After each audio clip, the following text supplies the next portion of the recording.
Bonjour et bienvenue pour une nouvelle review, analyse et théorie autour de l'univers de One Piece. On se retrouve aujourd'hui avec le chapitre 1073. La cover qui nous est présentée agrémente la caractérisation de Vegapunk. En effet, le scientifique de génie est ici récompensé pour la création d'un tank à fleurs. Jusqu'ici, les tanks présents furent ceux de Franky, après l'ellipse, donc suite à son entraînement dans l'ancien laboratoire du Doc. On peut voir que les autres membres du MADS, dont on va aussi reparler dans le chapitre, ne sont pas réellement heureux pour lui. Peut-être qu'il s'agit ici encore d'un élément qui va dissoudre le groupe. Le chapitre s'ouvre sur le conflit entre Stussy et Lucci. Cette dernière use de la stratégie plutôt qu'un combat frontal, montrant ainsi son intelligence. Il s'agissait bel et bien de l'allié de Vegapunk. On apprend que cela fait 20 ans qu'elle est une espionne. Il est important de noter qu'elle utilise du granit marin sous forme de rouge à lèvres. On peut exclure d'une certaine manière la possession de fruits du démon pour elle. Il s'agit d'un clone, mais d'un clone réussi. Peut-être que la Stussy originelle appartient à une espèce particulière, mais comme expliqué au chapitre 1072, on connaît peu de détails sur elle pour spéculer sur cet aspect, sachant que Smoker aussi utilise en combat du granit marin, en plus de son fruit. S'ensuit les Séraphins. Le niveau d'autorité de Stussy étant au même niveau que celui de Lucci, cette dernière ne peut pas les arrêter. Lilith, heureuse comme tout de se battre, saute de gaieté de cœur pour les stopper, mais c'était sans compter la riposte du East-Hawk, qui, ici, nous permet d'apprendre un nouvel élément sur les robots. Leur vision est similaire aux pacifistas. Peut-être ont-ils, à leur manière, un ensemble de données leur permettant de répertorier les informations du gouvernement mondial sur les individus, comme les pacifistas ou Kuma l'ont avec les primes. C'est ainsi que nous avons le droit à un léger combat entre East-Hawk et Zoro. Il ne permet pas de dire lequel des deux est le plus fort. Cependant, Zoro réussit à le contrer avant de se faire repousser.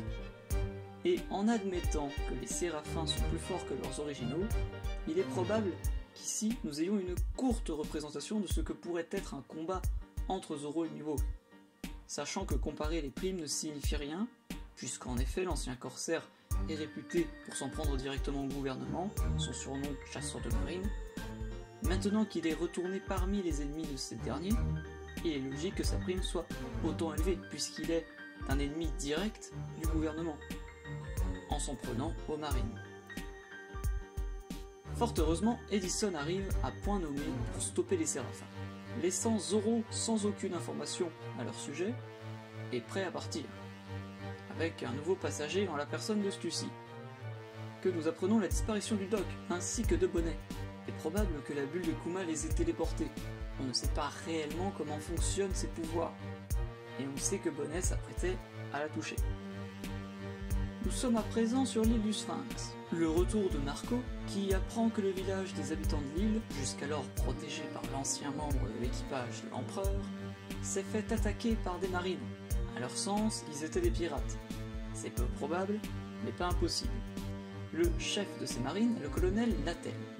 Mais, de par son apparence, il ressemble fortement à Nezumi, celui qui a réclamé en premier de mettre la tête du chapeau de paille à prix. Et c'est à ce moment-là que Weeble arrive, pour les défoncer et protéger le village, en vue du fait qu'il s'agit du village de son père. Cependant, l'amiral Ryokuyu est arrivé peu de temps après et l'a capturé. Et c'est officiellement Stussy Buckingham qui vient demander de l'aide à Marco. Il s'agissait bel et bien d'un membre du MADS et aussi d'un membre des Rocks, qui peut être donc ajouté aux côtés de Kaido, Charlotte Linlin, voire Nugget, John et Shiki. Scientifique autoproclamé, ce qui semble être un running gag, en vue du fait qu'il s'agit d'un membre du MADS, il y a deux possibilités. Soit elle ment et s'arrange pour que ses mensonges semblent réels, un peu à la manière dont Baggy est devenu empereur, soit elle dit effectivement la vérité et Weeble est le fils de sang pur de Nugget. Et d'après elle, seul Vegapunk est en posture de le prouver. Peut-être pas dans le sens où Weeble serait un clone, mais plutôt dans le sens où Vegapunk pourrait, en tant que scientifique, prouver que le sang de Weeble est le même que celui de Nugget. Enfin, plutôt l'ADN de Nugget est le même que celui de Weeble. Enfin, le chapitre se clôt avec la marine. En route pour Egghead, l'amiral Kizaru est accompagné d'une autre ancienne connaissance de Vegapunk, en la personne d'un des membres des 5 doyens, Saint G. Garcia Saturne. Il est important de ne pas négliger le fait qu'il est l'ordre le plus haut pour contrôler les séraphins. Les séraphins semblent réellement importants pour le gouvernement. Il se peut donc qu'il ne soit pas un combattant, comme beaucoup de personnes le spéculaient jusqu'à aujourd'hui, mais plutôt un ancien combattant, qui, à l'heure actuelle, règne en tant que doyen. Parmi justement le comité des 5. Peut-être d'anciens combattants, on peut imaginer justement l'époque où Marie-Joise a été créée suite à l'incident de God Valley avec le combat contre les Rox.